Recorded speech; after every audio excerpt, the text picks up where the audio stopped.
Hey, what's up everyone? This is Dan the Movie Man with another big show for you today. We have Sherlock Holmes, A Game of Shadows, The Girl with the Dragon Tattoo, The Adventures of Tintin, The Grey, The Descendents, and The Artist. Later I'll have my friend Sam join me to review The Descendants and The Artist with me, answer the questions from the last episode and ask the new questions for this episode, and announce the winner for the first award, Best Cameo, at the very end.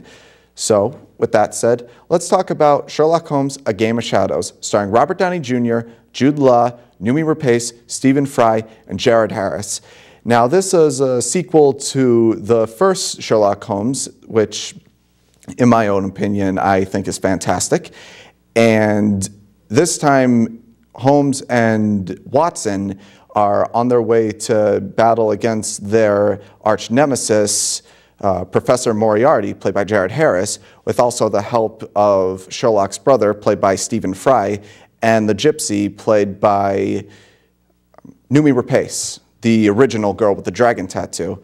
So here is my review on this. The best way as I can sum up this one is this. Story-wise, I feel like the first one is better. Entertainment-wise, I think the second one is better. I just felt like, I had a better understanding of the characters and more of what was going on, and I didn't think it was as complex as the first. Does it have flaws? Yes. I only have 3 problems with this movie. One, Rachel McAdams is still in it. I loved her character from the first one, and she was only in the beginning for some apparent reason. I don't understand why. Maybe it was a production thing that she couldn't be in it for very long. But the new love interest is Noomi Rapace's character. Now, don't get me wrong. I think Noomi Rapace is a great actress, and she plays this role really well. I just felt like McAdams and Downey Jr. had better chemistry with each other, and it just seemed that Noomi Rapace felt more like Sherlock Holmes' sister than it was his love interest, sort of like a female Sherlock, which is still pretty cool, but just, she really wasn't that rememberable. The second problem I had was that I felt like this one got a little bit more silly. Now, I know the first one is very silly, but I feel like that they take it a little extreme, like, not the part where Sherlock dresses up like a woman. I mean, we're pretty much expecting that. But there's one scene where Watson's wife is talking with Sherlock's brother, played by Stephen Fry, and he's walking around naked while he's talking to her. I'm like, come on, that's a little immature right there. But it's still funny, but I felt like that they were just pushing it. And my third problem was that the movie never shuts up. I mean, I feel like it never gives you a chance to breathe. It's more like, I'm pretty sure you know my methods. Are you sure you want to play this game? I'm afraid you would lose. I'm like, shut up. Whenever they're not talking, something's blowing up, or when something's not blowing up, someone's just talking really fast. And I don't know. I mean, for some reason, now I like this movie, but I feel like I shouldn't. It's kind of like the same way how I felt about when I saw Magnolia for the first time.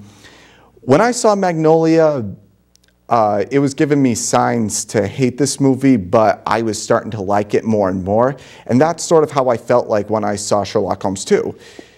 But I still thought it was great. The action was great. Robert Downey Jr. still does a fantastic job as Sherlock Holmes, and Jude Law still does a terrific job at Watson. Jared Harris as Moriarty, he's a very interesting villain. He's supposed to be Sherlock Holmes' equal. And in the first one, where Sherlock Holmes does that thing where he fights in slow motion at first, what he talks about, what moves he's going to do, and then he actually performs that. Moriarty does the same thing, thinking, oh, you think you can do this? Well, here's how I'm going to come back at you. I don't know. When I saw that scene, I felt like someone is going to spoof that in the future. But with that all said, I'm going to give this 4 out of 5 stars. I mean, I enjoyed it very much, and I'm very glad I saw it. It's a popcorn flick. That's probably my description as the Sherlock Holmes movies. They're popcorn flicks. Next up is The Girl with the Dragon Tattoo, starring Daniel Craig, Rooney Mara, Stellan Skarsgård, Robin Wright, and Christopher Plummer. Now, this is based off the best-selling book series, the first of a trilogy, and the first of one of the Swedish movies, which actually came out 3 years ago. Now, the story is about Daniel Craig, who plays a journalist who gets framed for something, and he gets in big trouble for what he did for, I guess, writing a false story. And then he gets a call from Christopher Plummer to investigate on this murder of his niece that was a mystery for at least 40 years. And the other character, Lisbeth Salander, played by Rooney Mara, sort of spies on Daniel Craig's character, Mikael Blomkvist, but it's part of one of her jobs. She's a computer hacker, and Daniel Craig realizes that he can't do this mystery alone, so he asks for a research assistant, and one of the people that he works with or is involved with the investigation mentions Lisbeth also being the person that did the background check on him, and they meet up with each other. They try to solve this mystery here together and find out who murdered this girl. So here is my review on this. The thing about remakes is that you never know if it's going to be either really good or really bad. I mean, there are remakes that, you know, don't respect the source material and just try to do their own thing, or they just do it clip from clip, or how do you pronounce it? That I don't know. Pretty much the best way I could describe that is the remake of Psycho. But then there are other good remakes like Let Me In, and this movie probably equals itself to the original. I mean, I saw the original, I thought it was fantastic. I'd probably give that 4.5 out of 5 stars for the original, or 5 stars. Now this one I liked about the same, but they sort of battle with each other on what's better from the other. Like Mikael Blomkvist in the original and Mikael Blomkvist played by Daniel Craig, I sort of felt like, you know, they played it, you know, equally. I didn't think one topped the other. Lisbeth Salander, I think Rooney Mara might have done a better job.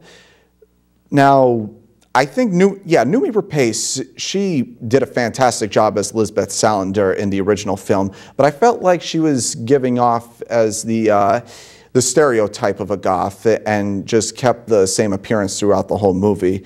With Rooney Mara, on the other hand, she takes different appearances, and she looks a little bit more identifiable. That's not even a word. I just feel like, yeah, you can identify with this person in the new one, where in the original, you look at her and she gives you the look like she's about to shoot you in the head.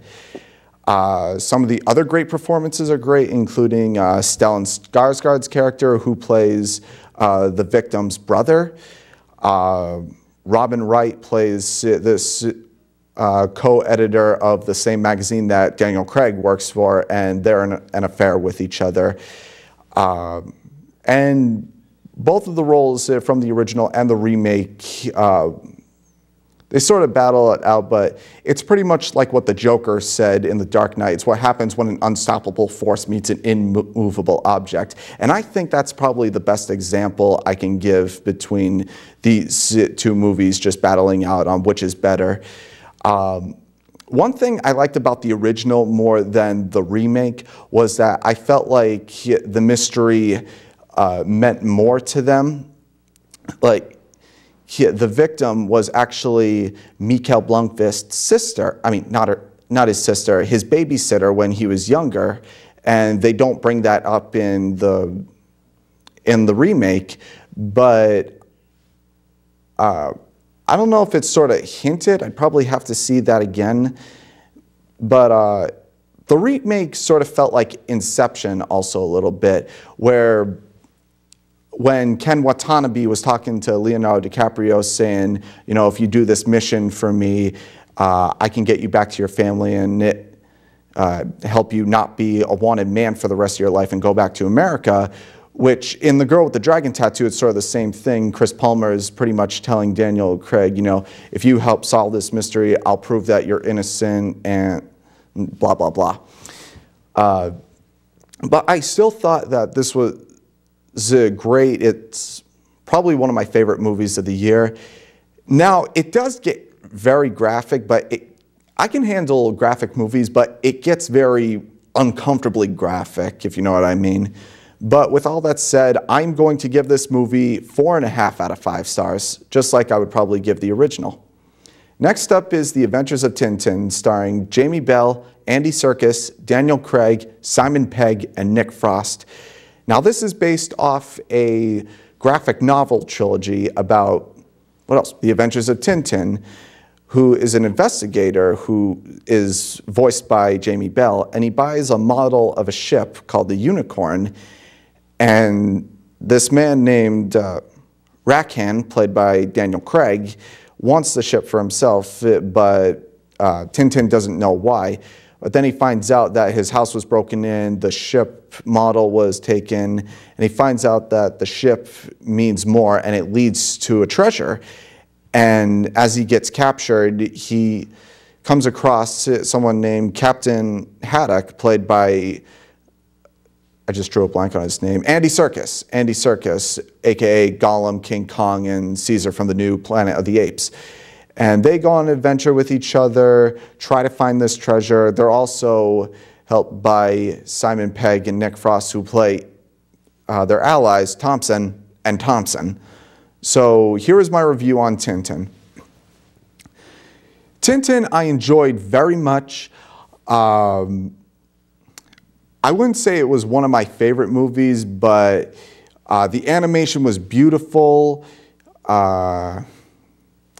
It's not really a lot I can say. It was a very good adventure movie. It definitely gave that sort of vibe, and there's actually one scene that I found very fascinating where Tintin and Haddock are being chased by some bad guys, and there's only one take, and it's about in between 5 and 10 minutes, and it's just fascinating to look at.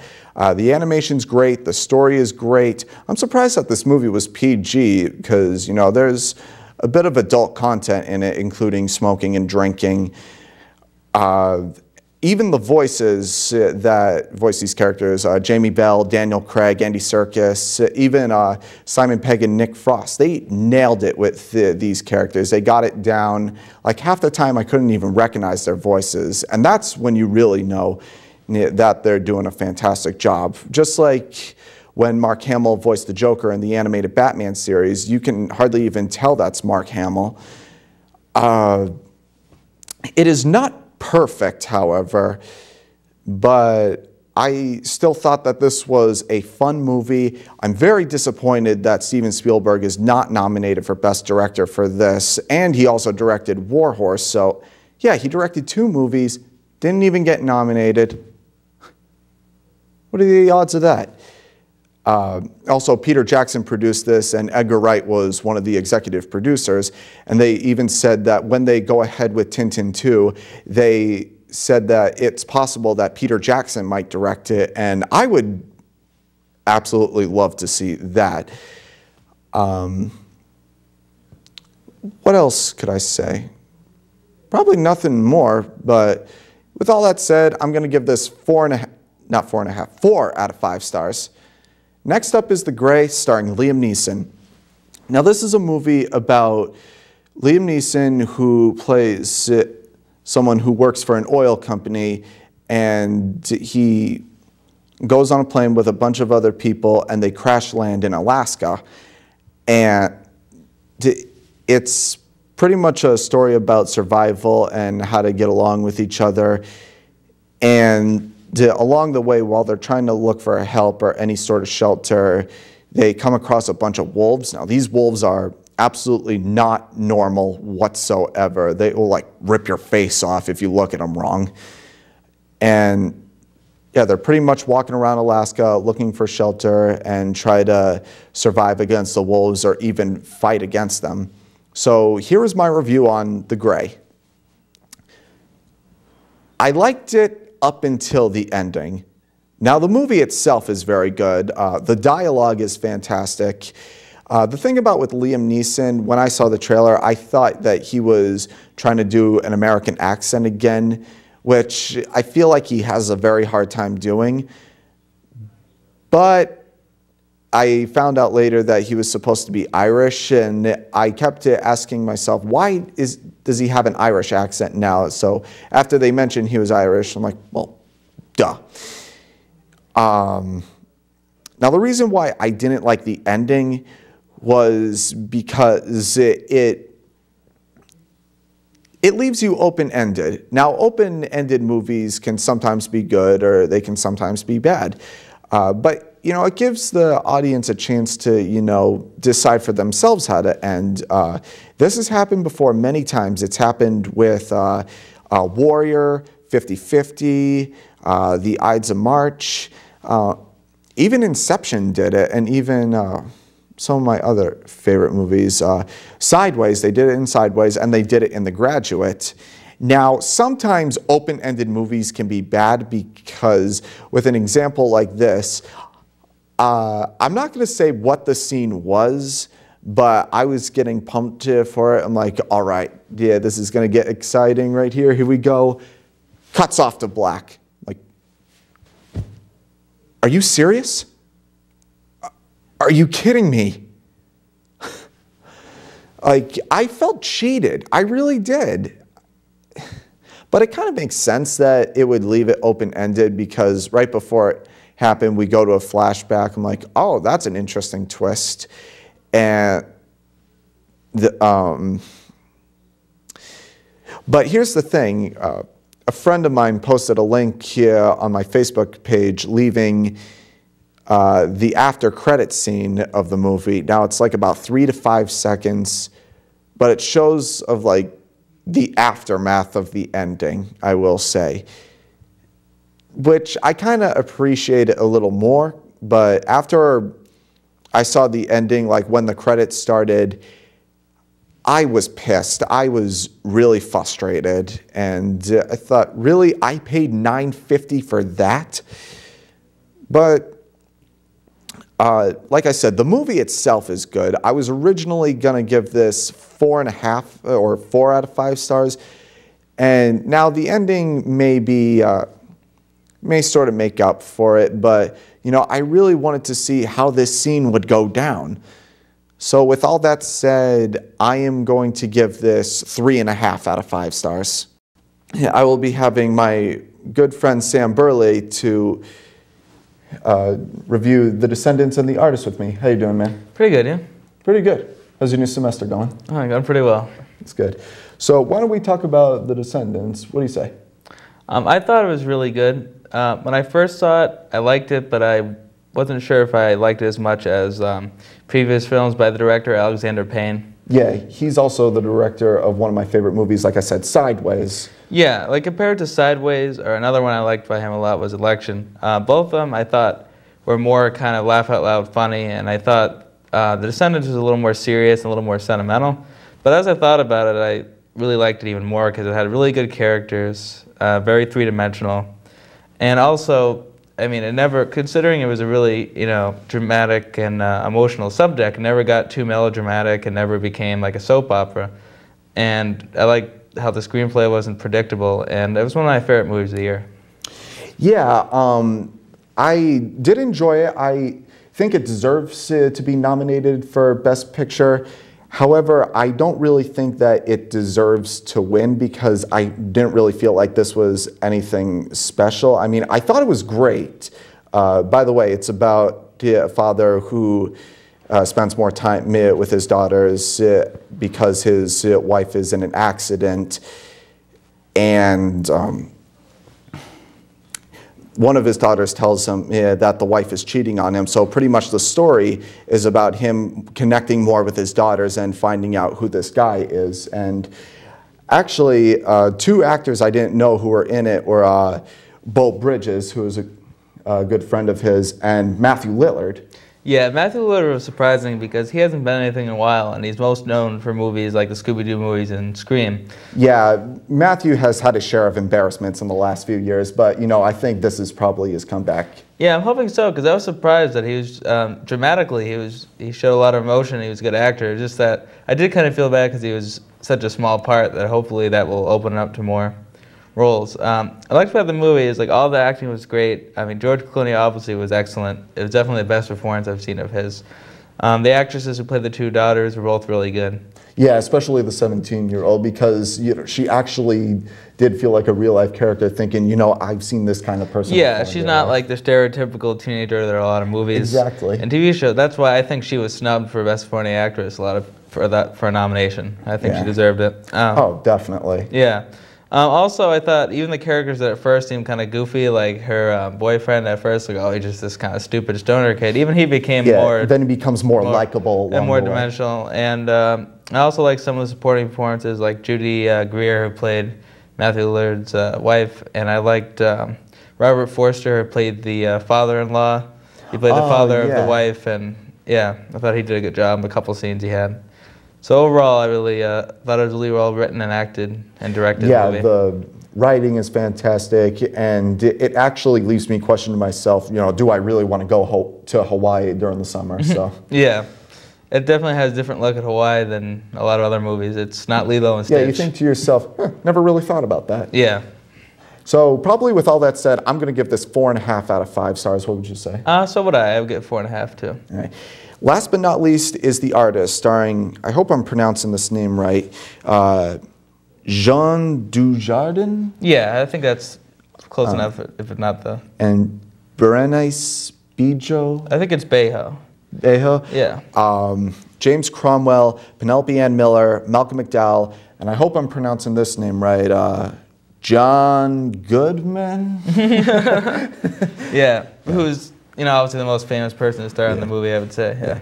Now, this is a silent film that is taking place in the late 20s about a silent movie star named George Valentine, played by, I'm just going to call him Jean because I can't pronounce it. It's the last name worth my life.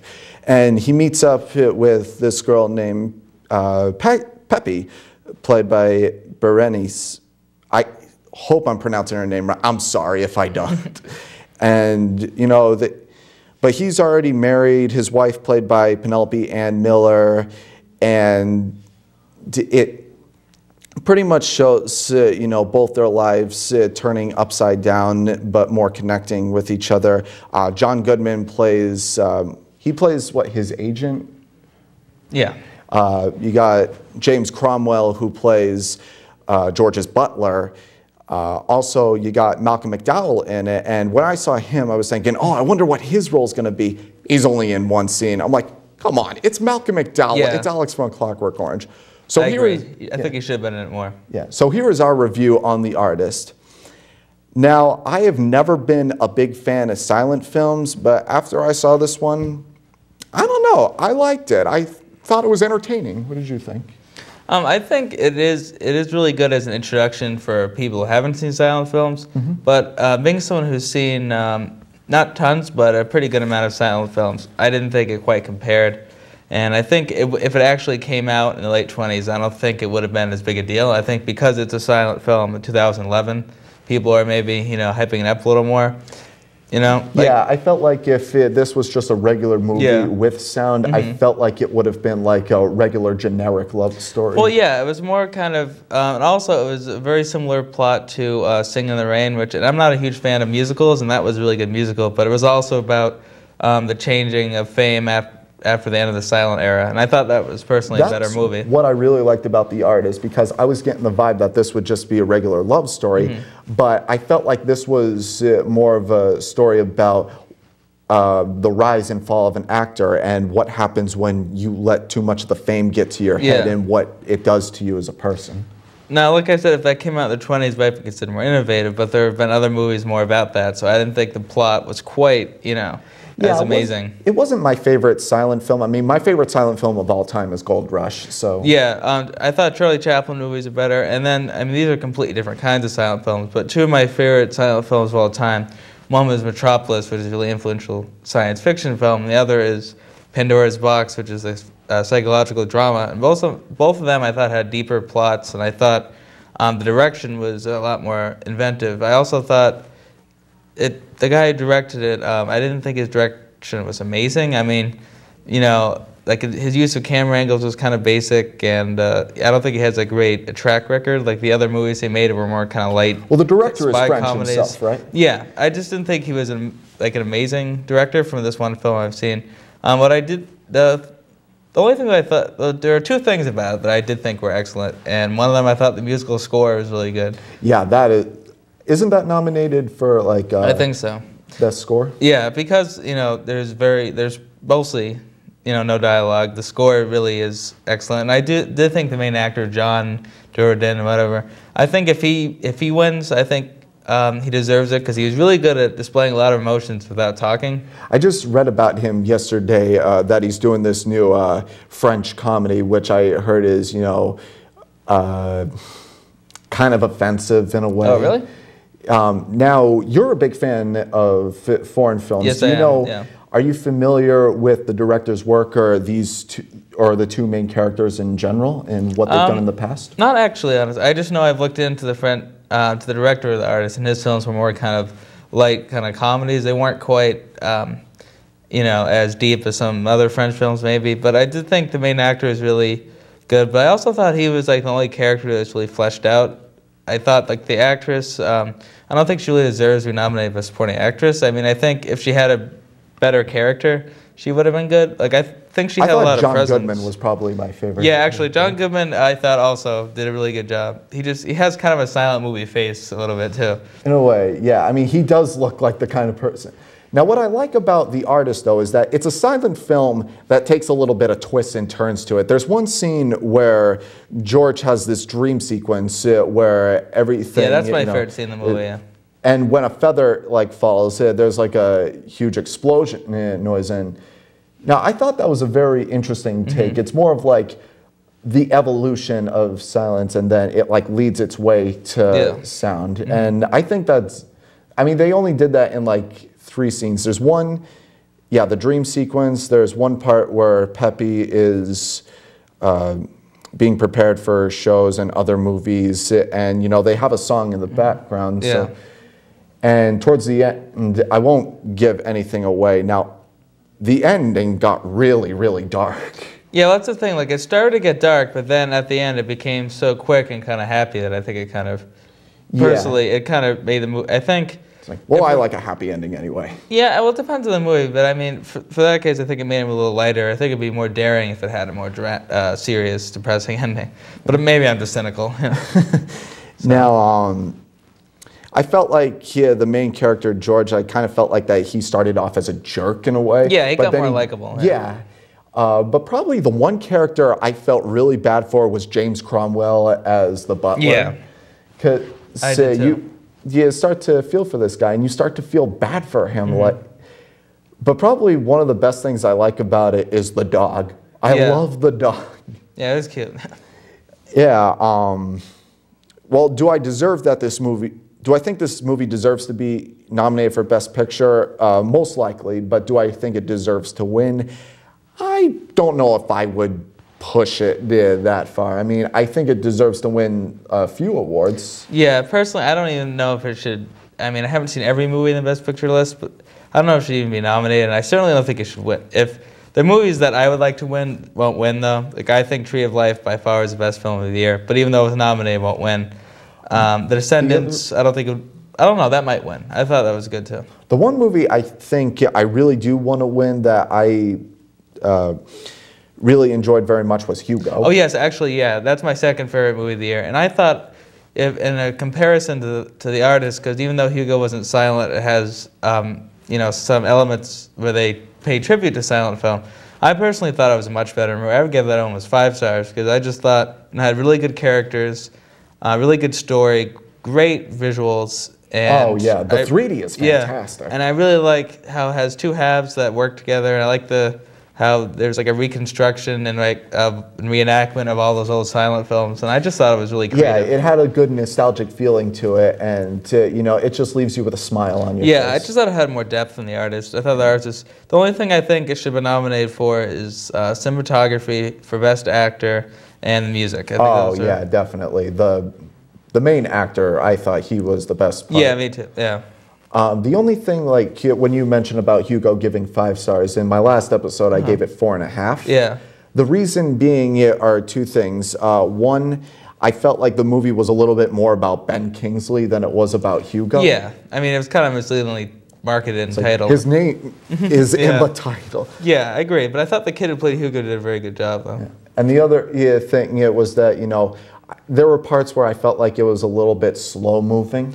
I didn't think it was too slow. I could see how someone would think that. It was because it was more kind of character based at first before it went going, but I still thought it was excellent. Yeah, and now with the artist, it's only like an hour and 40 minutes, but this movie, it feels like it's 3 hours long. Yeah, it kind of dragged compared to other silent films too that I've seen, like the movie Metropolis, like I mentioned, that's almost 2.5 hours, but I think that went faster than this movie. I'd have to check out Metropolis. Yeah, it inspired a lot of science fiction movies like Blade Runner and any like futuristic city science fiction movies inspired by that. So. Oh, speaking of Blade Runner, we're gonna get into that later. Yeah. But I will say for the artist, it's better than Birth of a Nation. Yes. Any silent film or any movie in general is better than Birth of a Nation. Yeah, and I like it in that it gives an introduction to silent films. I just don't think as a film itself is it was anything a risky amazing. move that they did. Yeah, but I just like didn't that think it was amazing. feel that they give. Yeah, I just thought they could have made the actual content deeper than it was. So that's my problem with it. So, you know. Yeah. So probably with all that said, I'm going to give the artist 4 out of 5 stars. I thought it was good. I didn't think that. Well, actually, in my description, I thought it was like kind of beautiful to look at. What would you say? Yeah, I'm going to be the more negative one. I'm going to give it 2.5 out of 5. Honestly, I just thought that, like I said, besides the acting, music, and cinematography, the story just wasn't that great. The characters, besides the main character, were just okay. And I just don't think it really was as imaginative and creative as it could have been. I think it kind of used the fact that it was silent to kind of overshadow that the film itself was average. That's what I think. So I could probably agree with that. Just the one thing I really liked was that the story wasn't what I expected it to be. Yeah. But I think if you see, I think it's, like I said, it's a good film. People haven't seen as many older silent films, but as a film itself, I would say it's okay. All right. So. Now it's time to get to the results from the last episode. In my last episode, I asked you guys what was your favorite Martin Scorsese film, and here are the top 5 choices that I got. 5 was Shutter Island, 4 was The Aviator, 3 was Casino, 2 was The Departed, and your #1 favorite Martin Scorsese film of all time was Goodfellas. Probably mine would probably be The Departed. Mine would either be, I'm going to go with the earlier one, either Taxi Driver or Mean Streets. Those are my favorite. I like 70s Scorsese. Yeah, you introduced me to Mean Streets. And yeah. Did you see Taxi Driver? Or? No, I You have didn't. to. It's great. That and Raging Bull are 2 of his best movies. Yeah, I felt like Mean Streets. Mean Streets was sort of like Martin Scorsese doing that.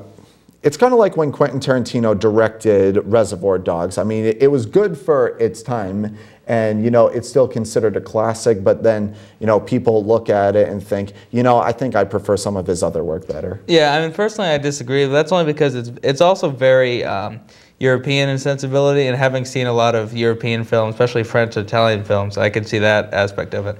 But definitely his later films, I mean, Martin Scorsese is definitely one of the greatest filmmakers alive, I think, without a doubt. Oh, yeah, he's probably in my top 10. And he's also like a real big lover of film, and he really shows his passion for film in Hugo, and I think it's one of his best films. I think he should win Best Director. Yeah, I definitely, the only other person I would like to win is Terrence Malick, because I think his direction was just really creative and pretty much out there. The only other person that I think would be good was Alexander Payne, but I don't think his direction was quite as... What about Woody Allen for Midnight in Paris? He was good, but I think Martin Scorsese and Terrence Malick really were kind of more creative with the direction this year. So. Yeah.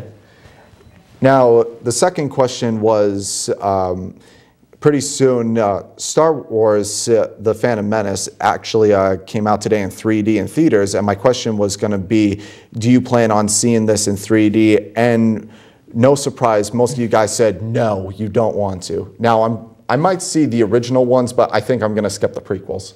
Yeah, when I first heard Star Wars is going to be 3D, I was like, okay, if any movie is going to be released in 3D, obviously Star Wars would be a great choice.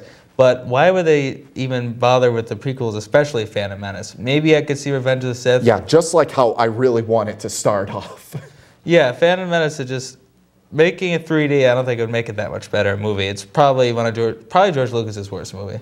Yeah, I mean, a movie by itself, if you don't count it as a Star Wars movie, it's good. But when you compare it to the other ones, it's not that good. Yeah, but I just know that, I mean, it's cool in some ways, but they're kind of making it a gimmick of having all these movies being re-released in 3D. They have Titanic and Beauty and the Beast and all that, you know. It's kind of getting lazy. Yeah, it's like, when are you going to actually think of a new screenplay that will actually, be as popular as classics like that? Instead, they just come out with... yeah, I want to see like an original production in 3D. But that's why I think Hugo is so great, because anyone who doesn't like 3D movies, I think would like Hugo, and it would make them actually think 3D is a good idea. Yeah, probably the best movies I've seen in 3D so far are Hugo, Tron Legacy, Harold and Kumar 3, and Jackass 3. Yeah, there's another movie, it's only in select theaters, and it's actually, at first I thought it was going to be really boring, but I still want to see it because it's this German director I like a lot named Wim Wenders, and he has a documentary about ballet, actually, which you think would be really tedious, but it's actually supposed to be really interesting, and it's supposed to make really good use of 3D. So, just like there was another documentary by a German director about people who are like spelunking in caves, I forget where, and it uses 3D really creatively, I've heard too. So I think 3D might be good for like nature documentaries. Or was that another? No, it was a documentary. It was a real life. It was called The Cave of Forgotten Dreams.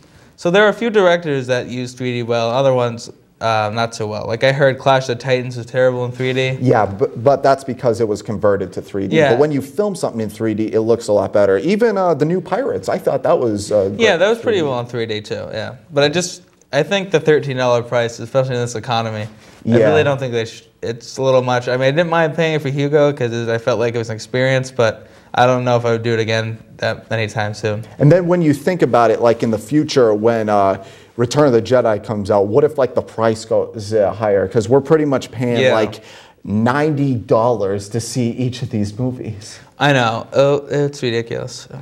All right. The third question was, who is your favorite Lord of the Rings character? And here are the 5 top choices that I got. 5 was Sam, 4 was Arwen, 3 was Gimli, 2 was Gandalf, and your #1 favorite Lord of the Rings character was Aragorn.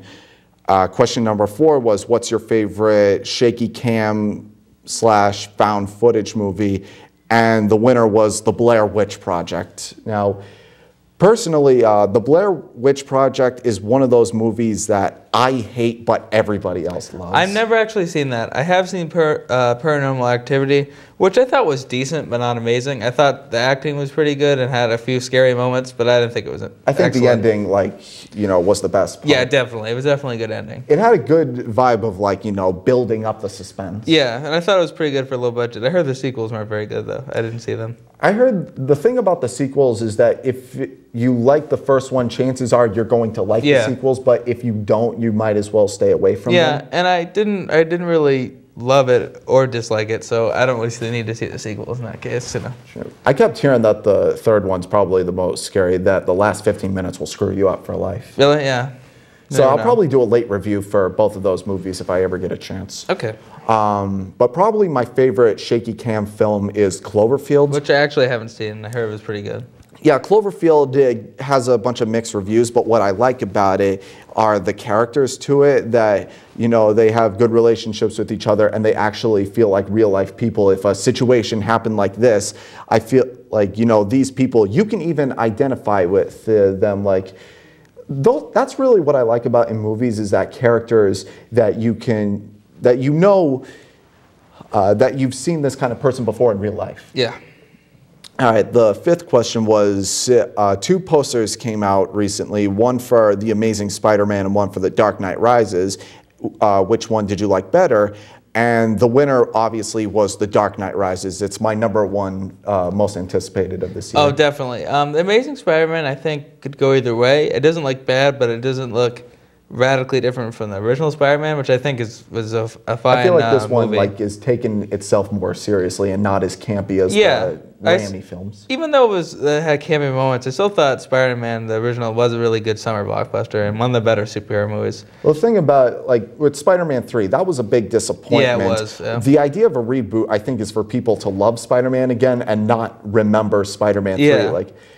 They even said that this Spider-Man is supposed to be like a cross between the Ultimate Comics and Batman Begins. So it's more of a character study than it is so as a that superhero could turn movie. out being really well. But so far from the trailer for Dark Knight Rises, it's also my most anticipated movie this coming. The only other movie I'm really anticipating, I haven't seen a trailer for it. It's by Paul Thomas Anderson, who did Magnolia and Boogie Nights, and he has a new movie with Joaquin Phoenix, who's a great actor. I'm glad he's back in movies, and Philip Seymour Hoffman. And I think Joaquin Phoenix plays this kind of like phony, deceptive preacher who goes around the South, I think in the 50s. And it sounds like an interesting plot, an interesting director. And just like Dark Knight Rises is Christopher Nolan, who rarely disappoints. So we'll see how he does with this one. Yeah, have you ever seen a bad Christopher Nolan film? No, I haven't. Neither have I. Well, we'll have to see Memento. I heard that's excellent. Memento is a classic. I would give that a 5 out of 5. Yeah, so... All right. And the last question was, which did you think was the better franchise, Star Wars or Lord of the Rings? And surprisingly, the answer was Lord of the Rings. Really, I've always been more of a the original Star Wars fan. Yeah, same here. Lord of the Rings definitely had some good moments, and I finally saw Return of the King, and I agree that was the best. But I just really, especially the first two Star Wars, Return of the Jedi is kind of mixed. Yeah. I can't wait for The Hobbit. That does look good, and Peter Jackson's a very good director. So. And originally, Guillermo del Toro was going to direct it, but now he said that he's going to help produce the movie, and Andy Serkis is going to be the co-director of it. Oh, that's cool, yeah. And he's reprising his role as Gollum. Well, it definitely looks like is that coming out this year? December, yep. Okay, that's another anticipated movie. Yeah. Now it's time to get to the new questions today. Question number 1, now that I reviewed Sherlock Holmes 2, which Robert Downey Jr. role suits him better, Tony Stark or Sherlock Holmes? I'm going to go with Tony Stark. Yeah, me too. I mean, I definitely thought he was really good as Sherlock Holmes. I mean, he's pretty good at having an accent, British accent and everything. But I just think, can you imagine any other person as Tony Stark than Robert Downey Jr.? I don't think so. No, probably not. The only person I think who else could play him would probably be Johnny Depp. Yeah, he would be good too. But I think Downey Jr. gets the character really down, and it's like the character just came out of the pages, like how I felt with Andrew Garfield being the new Spider-Man. Like, no, that's not an actor. That's Peter Parker right there. Yeah, he does look good in the trailer. Or when Hugh Jackman played Wolverine, or when Kelsey Grammer played Beast. Yeah, there's some people that are just meant for the roles, and I definitely think Robert Downey Jr. is meant for Tony Stark. So. Exactly. All right. Question number 2 was, now that I've reviewed The Girl with the Dragon Tattoo, which actress do you think portrays the character of Lisbeth Salander more efficiently, Noomi Rapace or Rooney Mara? In my own opinion, I'm going to go with Rooney on this one. I'll have to see the remake first. I did think Noomi Rapace is really good, but just from the trailers for Girl with Dragon Tattoo, I think there's a little more depth even in Rooney Mara's performance. And I'll have to see the movie, and I'm sure she deserves her Oscar nomination. Oh, definitely. And even maybe winning. We'll see what happens. I want her to win because she had to go through a lot. Yeah. I think Meryl Streep, like she's won a couple times. The movie itself is supposed to be just okay. I don't think give someone else a chance, Meryl Streep. And the thing is like she's a good actress, obviously, but lately she's been doing like a lot of impersonations, and I think it's one thing to mimic someone like who's famous, but I think it's a lot harder to get the soul of a character. And that's what I hear from J. Edgar, which I haven't seen yet, but it seemed more like DiCaprio was more impersonating J. Edgar than actually getting to understand the character. I thought he should have been nominated for Inception. I think that was his best performance, honestly. Yeah, that's it, where he wasn't as boyish, where he actually became more manly. Yeah, although I did think he was excellent in Aviator as well. Yeah. All right. Question number 3 was, okay. The trailer was released for Ridley Scott's new science fiction called Prometheus, which was originally set to be an Alien prequel, but hold on 1 minute. Now he says that it's not a prequel, but his own original project. But now the trailer came out, and there's a bunch of signs that this is an Alien prequel. If you compare the original trailer to the Prometheus trailer, it's pretty much almost the same. And you see the space jockeys even, and at least I think it's the space jockeys. And even in a photo, it looks like that there might even be space jockeys. So the movie also stars Michael Fassbender, Charlize Theron, Idris Elba, Noomi Rapace, Guy Pearce, and Patrick Wilson. So my question is, which Ridley Scott sci-fi do you prefer more, Alien or Blade Runner? I actually haven't seen either. I've seen parts of Blade Runner, and I thought it was really good, but I saw the theatrical version, not the director's cut, which Ridley Scott really didn't like, and I think I'd like it better if I saw his cut. So yeah, I actually saw Blade Runner recently. I think it's a great sci-fi. I just felt like, the story was really dragging along. Yeah, I've heard, but like I said, that silent movie I mentioned earlier was similar, so if you like that. Yeah, I felt like it was a little too sci-fi. Yeah, I'll have to see Alien too. I heard that's a classic. Yeah, I'm going to go with Alien on this one. That's instant classic sci-fi horror, in my opinion. All right, question number 4 is, now that I reviewed The Grey. Now this is, like I said, an open-ended movie. So my question is, should Hollywood continue with open-ended movies, or should they stop and just have an ending for the movie? What would you say? I think it depends on the movie. Like, for example, the last, not so much True Grit, but the last few Coen Brothers movies, A Serious Man and, of course, No Country for Old Men are 2 examples. Now, I haven't seen A Country for Old Men, but from what I hear, it's you'll either really like it or you're absolutely going to hate the movie. Yeah, I thought it was really good. I mean, it had a few slow moments, but it had really great acting and a good plot. And it did somewhat have an open-ended ending, but that was only because the book that it's based on had the same exact ending. And A Serious Man, another film by them, also is kind of abrupt. But I think it worked for the story, and it still ended with a pretty good amount of closure. I felt the same way sort of with The Grey. Yeah, some films, like, for example, this is not a movie, but The Sopranos finale. Oh, yeah, see, where it just cuts off in mid-sentence. That's kind of too open-ended, I think. It's too much of a cliffhanger. That came out of nowhere. Yeah, it's too much. I mean, it can be too much of an open ending, but sometimes open endings are perfect for the movie. Like, so. Well, what happened? Does Tony get with his daughter? Yeah. Does he get whacked? Or? Yeah, I mean, it depends on the film. Sometimes it works. Sometimes you'd rather have a more kind of, complete conclusion to it. So. I think that they should make a Sopranos movie and have it open to where the series finale. Yeah, that would be good. Yeah, I like James Gandolfini. He's good in a lot of movies that I've seen him in. He was I thought he was the best part of the remake of Taking a Pelham 1, 2, 3. I thought he was good as the mayor. Oh yeah, he was the mayor. Yeah. I vaguely remembered that. Yeah. But I did remember that John Turturro and Louise, I forgot what his name was. Yeah. Louise Guzman, yeah, thank you. Yeah. I remember they were in it. I forgot that James Gandolfini was in it too. Yeah, I thought he was, I think he would probably make a good penguin. Yeah, he would, yeah. All right, the 5th question for today. Now, I actually thought of these 2 questions earlier. A few months ago, some photos were released for the new adaptation of The Great Gatsby. So, yeah, remember that book we had to read in high school?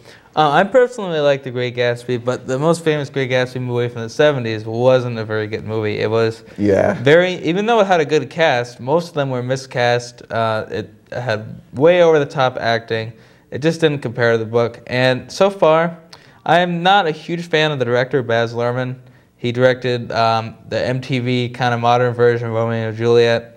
He directed Moulin Rouge, which really I wasn't a huge fan of. That's a love it or hate it film, in my opinion. But I mean, it has a really good cast. I really do think Leonardo DiCaprio would make a great Gatsby. I think that Carey Mulligan would be really good as Daisy, and the rest of the cast definitely sound better. So. Yeah, Joel Edgerton and Tobey Maguire. Yeah, so I mean, even though I'm not a huge fan of the director, I think I'll give him a chance. And it looks like it should be a good adaptation. So, so my question is, with The Great Gatsby coming out that's based off a book, what is your favorite movie that is based off any sort of source material, whether it's based off a book, a comic, a video game, a board game? I don't know. I got a whole bunch. What about you? Oh yeah, that is an extremely hard question. Yeah. I'm trying to think of one. One of my favorite movies, because it just is a really fun movie, really good characters, is Ghost World with Steve Buscemi, Thora Birch, and Scarlett Johansson. It's not about ghosts, but it's based on a series of graphic novels also called Ghost World, and it was a really good adaptation of that.